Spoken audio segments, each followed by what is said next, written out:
شؤون الفاتحة.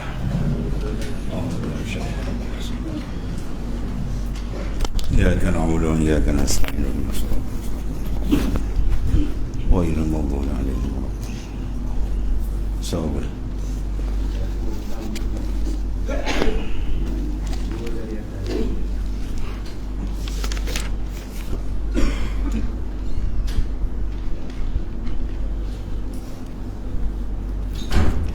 Bismillahirrahmanirrahim. Qala mu'alif kana sallallahu sirrah. Dan demikian lagi situ. Dan demikian lagi tiada memadai lalu di dalam masjid atas kaul yang muktamad. Kerana demikian itu tiada dinamakan akan i'tikaf. Dan kata setengah sah i'tikaf dengan lalu di dalam masjid. Jadi pada ikhtilaf ulama. Ikhtilaf ulama fiqh, kita ada mengatakan sah walaupun sekadar lalu. Ada setengah mengatakan kadar tumakninah. Ya. Sebab tu orang yang dalam keadaan uzur, dia tidak boleh duduk dalam masjid kadar tumakninah. Ya, au amir as-sabil, ataupun dia jalan lintas olehlah masuk pintu kanan keluar pintu kiri. Dia nak duduk kadar tumakninah dalam keadaan dia hadap besar, maka tidak dibenar oleh syarak. Yang diharamkan. Kalau duduk dalam keadaan hadap kecil, itu makruh. Baik masuk masjid dah ada kecil, tak boleh nak sembahyang tahiyatul masjid kan. Demikian lagi tiada memadai lalu di dalam masjid atas kaul yang muktamad. Mana ada khilaf. Kerana demikian itu tiada dinamakan i'tikaf.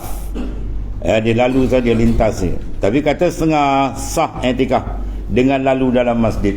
Atau fiqh kan, ma'rifatul ahkami syariah allati tariquha al-ijtihad.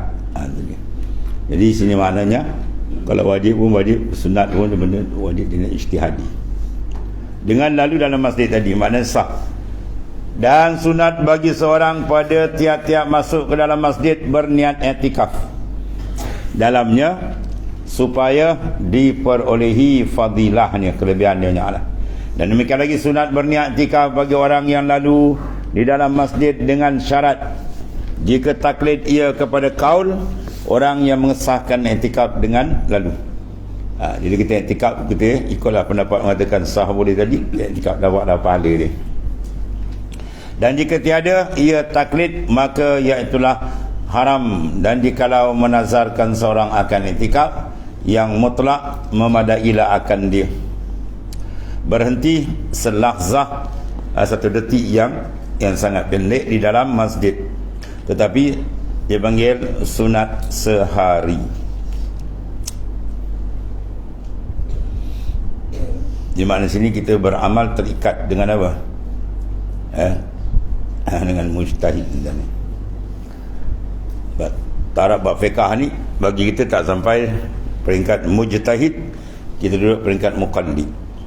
La tuqallidu fi dinikum. Jangan kamu bertaklid pada agama kamu. Ini pada masalah fiqh dan juga dalam masalah apa? Usuluddin. Masalah usul kita tak boleh taklid. Dan ketiga dalam masalah mujtahid dia tak taklid. Al-mujtahid la yuqallidu mujtahidan akhar. Adapun kita muqallid wajib ikut. Fasalu ahla zikri in kuntum la ta'lamun. Kamu kena mengikut orang yang pakar dalam bidang kalau kamu tak memahami. Jadi dalam bidang hukum hakam fiqh ni ulama-ulama yang ijtihad. Jadi kita kena duduk dalam lain mereka tu lah. Sebab dia kata ijtihad tadi. Dia kata taklid. Jadi kalau kita kata ikut kata sah, kena taklid pendapat ulama yang mengatakan sah. Ya, tapi setengah ulama kata memadai dia tahu pun tak boleh. Ada dalam mazhab kita mengatakan harus. Boleh lah tu. Dan bab fiqh ni dia luas bahasan ni kan. Jadi kalau dia menazar, jikalau menazarkan seorang akan i'tikafnya yang mutlak, mana nazar yang mutlak tidak muqayyad, memadailah akan dia berhenti selazah.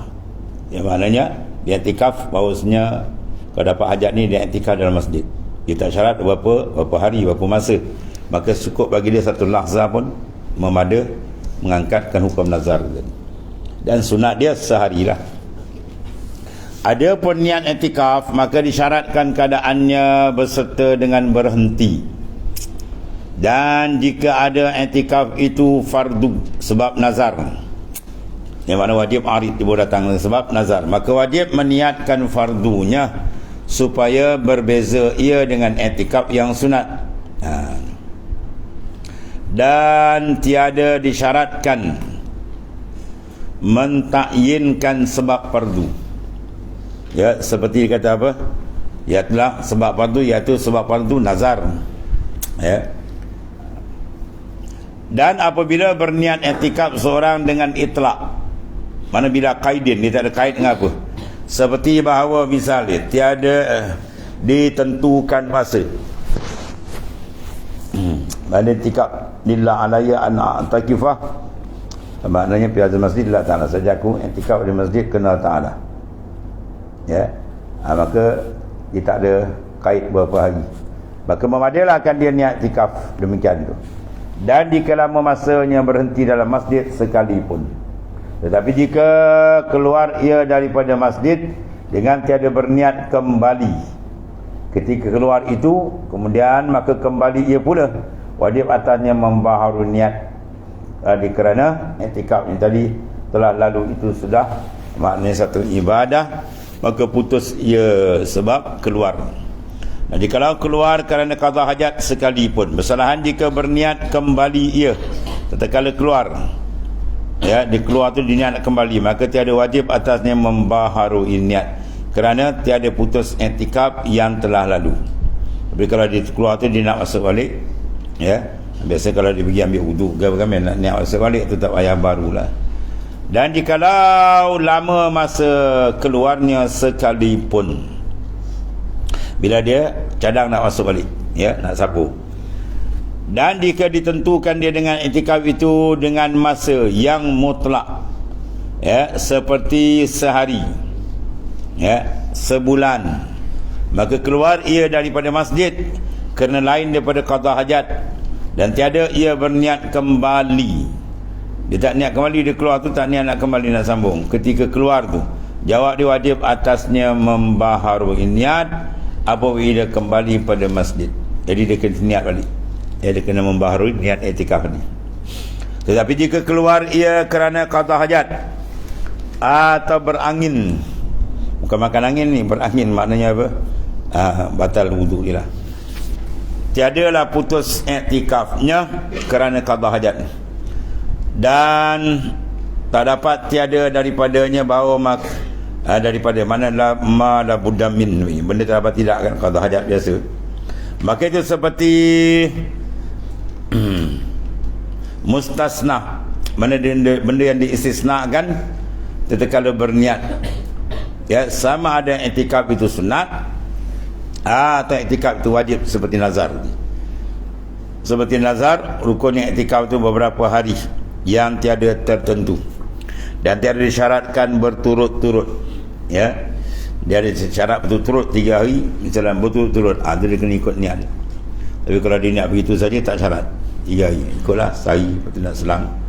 Ada pun jika ada i'tikaf itu berturut-turut, dia niatkan berturut-turut dan keluar ia daripadanya dengan tiada berniat kembali, dia niat 3 hari berturut-turut, ya, kemudian dia keluar tak ada niat nak kembali, maka wajib atasnya membaharui niat apabila kembali ia kepada masjid tadi.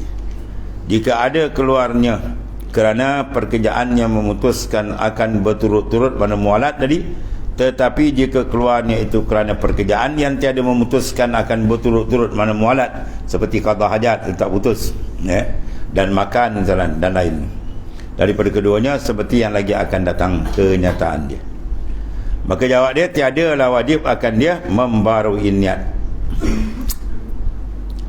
Dan dikala ditentukannya pada nazar, niat itu tentukan maknanya dia menunaikan nazar yang tertentu akan satu, dia pula tentukan pada nazar tu akan satu masjid. Dia niat nak i'tikaf dalam niat nazar dia nak i'tikaf sehari di masjid mana pun tak apalah, dalam masjid, ya.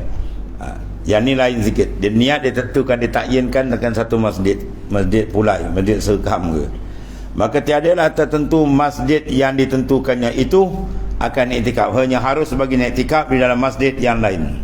Mana syarat tu diilerang ni lah, ya, dilarangkan. Dia nazar nak iktikaf dalam masjid, kemudian dia tentukan satu masjid, adakah wajib dia menentukan ta'yin masjid? Tak wajib.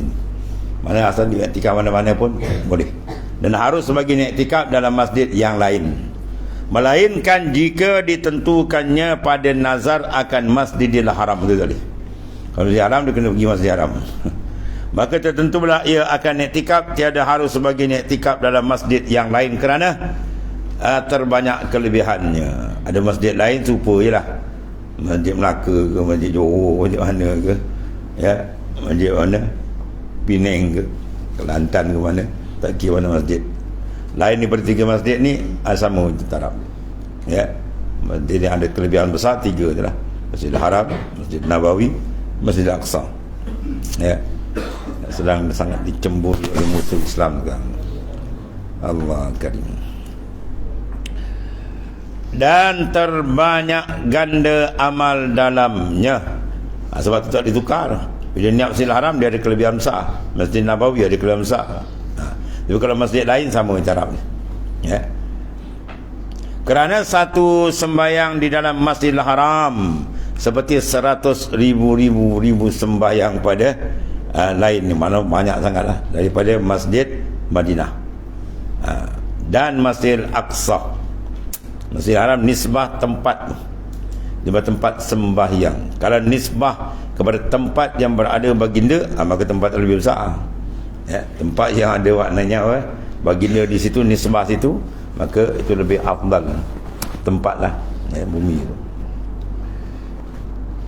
Bahkan baginda lebih mulia daripada segala makhluk. Afdalul makhlukat indal itlaq, ya, seafdal makhluk. Maka makhluk apa, aras ke apa ke, semua dengan baginda sallallahu lebih afdal baginda. Laula kama kanatil aflaq, dia akan engkau yang Muhammad, aku tak jadi ke langit bumi. Begitulah mana tingginya martabat baginda sallallahu alaihi wasallam. Dan demikian lagi jika ditentukannya pada nazar tu akan Masjid Madinah, maka iaitu tertentulah akan iktikaf, maka tiada memadai akan ganti masjid yang lain melainkan Masjidil Haram. Maknanya apa? Dia naik taraf tak pun kan, ya, di Masjid Madinah, kemudian di Masjidil Haram atau Masjid Aqsa, dia pergi Masjid Madinah tu tak apa, dan Masjid Madinah, kerana bahawasanya keduanya telah afdal daripada Masjidil Aqsa. Maka diketahui daripada demikian itu bahawasanya berdiri, ya, Masjidil Haram pada tempat Masjid Madinah dan Masjidil Aqsa, kerana bahawasanya ia terafdal, kerana ia afdal. Mana afdal? Ai aksaru sawaban, lebih banyak nisbah pahala bila kita lakukan, terpanggil afdal daripada keduanya. Tiada akas, ya. Dan berdiri Masjid Madinah pula pada tempat Masjidil Aqsa, kerana bahawasanya yang terafdal daripadanya tiada akas. Mana kalau dibandingkan dua ni, Masjidil Aqsa dengan Masjid Nabawi, Masjid Nabawi lebih tinggi, tiada akas, tak terbalik. Kerana satu sembahyang di dalam Masjidil Aqsa seperti 1000 sembahyang pada tempat yang lain daripada masjid yang 3 ni. Dan satu sembahyang dalam Masjid Madinah 1000 sembahyang dalam Masjid Aqsa, ya, dan 100,000 sembahyang pada tempat yang lain, lagi besar daripada Masjid Aqsa. Dan satu sembahyang Masjidil Haram ialah 100,000 sembahyang daripada Masjid Madinah, ya. Maka lazimlah daripada demikian itu bahawasanya satu sembahyang di dalam Masjidil Haram seperti 100,000 sembahyang pada tempat yang lain daripada Masjid Madinah dan Masjid Aqsa. Demikianlah disebutkan oleh Syekh Ibnu Hajar di dalam Tuhfah, ya, dalam Tuhfah syarah bagi Minhajut Talibin. Habis. Kemudian syahdan, satu perkara yang disaksikan benar, syahdan, haram i'tikaf atas isteri dan sahaya, mana yang dimiliki oleh tuan sahihnya, dengan tiada izin suami. Suami cakap, mana begini ni, pergi iktikaf masjid. Hukum tak ada izin, haram ke ni. Saya nak iktikaf lah bang, ini ibadat lah. Awak tak kerti ibadat ke? Awak jahil lagi hukum. Ya, itu kalau iktikaf. Kalau di tempat lain, lagi kacau, kan? Ingat tu pilihan raya Bukit Payung, kan? Ya, berlaku penceraian. Seorang suami menceraikan isteri dia depan tangga rumah dia, cerai talak 3 terus, dia bagi cash terus. Ya, seorang wanita UMNO daripada besut dia pergi kempen dekat Pilihan Raya. Suami dia tak tahu, hilang berapa hari. Suami dia pergi tengok, dia tengah berborak bergurau dengan jantan rumah tu. Wah, ni bom 3 cash tu. Habis itu juga dia beduk. Merasa abah dia ni. Ni politik gila tu. Ni politik gila kan. Politik macam ni dia panggil gila. Dia tak kena dosa pahala kan. Ni nak pergi masjid ni, nak duduk dalam rumah Allah Ta'ala. Tapi isteri kena minta izin dengan suami. So apa pahala dia bila isteri dia bernikah dia tergantung dia dengan suami kan. Sebab satu cerita kan yang masyhur kan, seorang isteri bapa dia sakit sampai peringkat meninggal, dia nak pergi ziarah tu jadi tergantung suami tak tahu, terpaksa sampai ke bumi, tak apa tengok kan, masya-Allah kuat dia pegang. Akhirnya malam tu dia mimpi bapa dia tadi, bapa atau mak itulah riwayat dia, akhirnya dia masukkan syurga dengan sebab dia taat pada suami.